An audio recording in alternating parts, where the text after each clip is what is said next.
شركه راف باور. شركه راف باور هي شركه امريكيه متخصصه في البطاريات وفي الالكترونيات. اتاسست سنه 2011، بدات في تصنيع البطاريات زي الباور بانك وبطاريات اللابتوب، ودلوقتي بدات في دخول سوق السيارات. تعالوا نشوف المنتجات اللي معانا النهارده. نبدا بالاخ الصغير في العيله، وهو الراف باور ميني سمارت اير كومبريسور. وده عباره عن كومبريسور مصغر، طبعا جهاز مهم جدا وحجمه صغير زي ما احنا شايفين، وهيفرق معاك لو انت بتطلع بره كتير او بتطلع لوحدك كتير في اماكن ما فيهاش خدمات حواليك. الجهاز ده هيسعفك بشكل كويس جدا. تعالوا نشوف. الجهاز بيجي معاه زي ما احنا شايفين، الجهاز نفسه الكمبريسور، وبيجي معاه الوصله اللي بتوصل في الكفر، وفتحات مختلفه بانواع مختلفه لو انت عايز تستخدمه في حاجات تانية غير العربيات. وكمان بيجي معاه الكابل اللي بيوصل في الولاعه بتاعت العربيه زي ما احنا شايفين. تعالوا نشوف. زي ما احنا شايفين جزء هيتوصل هنا كده بمنتهى البساطه كده، بقى معانا الكمبريسور بتاعنا، وجزء هيتوصل في ولاعه العربيه هنا.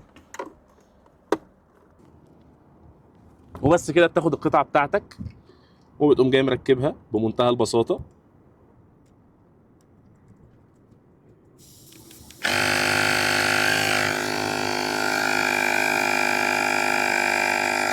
ويبدا يملى زي ما احنا شايفين. صوته مش عالي قوي بس مسموع. وبس الصغير بياخد لان هو يملى كفر زي ده في حوالي من 5 ل 8 دقايق. ومن مميزاته ان هو امان جدا على الكفر بتاعنا، لان هو في عداد تلقائي انت بتظبطه، اول ما بيوصل للحد المطلوب هو بيقف اوتوماتيك عمالي الكفر بتاعنا. وكمان في فلاش لايت، بس للاسف احنا النهارده في الضوء دلوقتي زي ما احنا شايفين، فمش هيبان عندكم في الكاميرا، عشان برضو لو انت بالليل ووقفت في موقف زي ده. ودلوقتي هنتكلم عن الاخ الكبير في العيله، وهو الراف باور بريميوم اير سمارت كومبريسور. زي ما احنا شايفين بيجي بالجهاز الكمبريسور معانا، وبيجي بالكيبل اللي بيتوصل بالكفر والولاعه. طبعا هتقول لي ايه اللي بيفرق ده عن ده؟ فاقول لك ان هنا سرعه الملي الكفر الواحد من ما كنا بنوصل من 5 دقائق ل 8 دقائق في الكمبريسور الصغير، هنا ما بتاخدش اكتر من 3 دقائق للكفر الواحد. ودي ميزه حلوه جدا، خصوصا ان انت لو لوحدك وفي مكان مقطوع وكده ما تبقاش عايز تاخد وقت طويل في حاجه زي دي، تبقى عايز تخلص وتمشي بسرعه. فهنا ميزه السرعه، في نفس الوقت الفلاش لايت بتاعه اقوى، هنا بيجي 3 اضعاف الفلاش التاني، 3 لمض، غير ان هو بريميوم اكتر ومسكته قويه في الايد. طبعا نفس التجربه السابقه، بنوصل الكيبل وبنتاكد ان هو، عشان هنا في لوك، في سمارت لوك هنا، ونتاكد ونعيد نفس التجربه. طبعا هنا بتظبطه على الاعدادات اللي انت مطلوب منها، على حسب الجنط بتاعك بياخد كام بي اس اي، والمتوسط هنا بياخد من 35 ل 40 في اغلب الكفرات اللي موجوده. فاحنا بنظبطه على البي اس اي اللي احنا محتاجينه، وبنبدا نشتغل ونربط كده وندوس.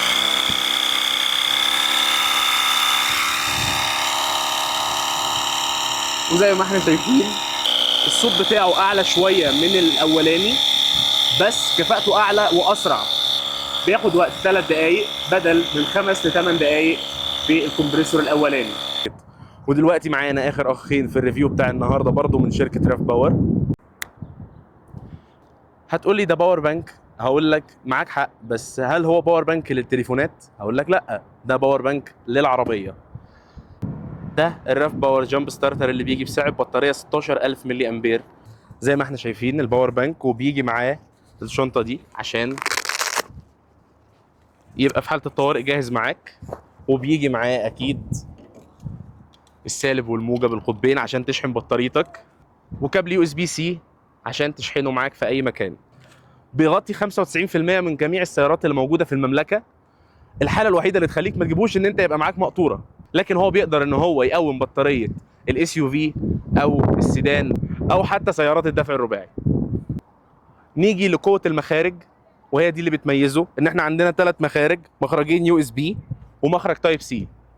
المخرج اليو اس بي الاول بيطلع طاقه 18 واط، والمخرج اليو اس بي تايب سي بيطلع 15 واط، وقال لهم مخرج اليو اس بي العادي بيطلع طاقه 12 واط. ده بالنسبه لو انت قررت ان انت تستخدمه كباور بانك عادي وسبت الميزه الرئيسيه بتاعته اللي هي شحن بطاريه السياره. اخوه الصغير بيفرق عنه بفروقات بسيطه، الا وهي ان هو قوه البطاريه بتاعته 11000 ملي امبير، وقوه شحن للبطاريه 12 فولت. اما بالنسبه للثلاث مخارج اللي بيجوا هنا، مخرج التايب سي هنا هو اعلى قوه، هو بيطلع 15 واط، ومخرج اليو اس بي الاول بيطلع 12 واط، والمخرج الثالث بيطلع 5 واط.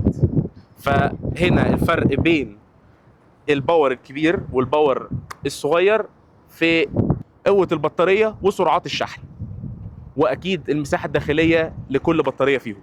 زي ما احنا شايفين بتوصل الكيبل بالباور بانك، ومعاك مخرج السالب والموجب، بتوصل السالب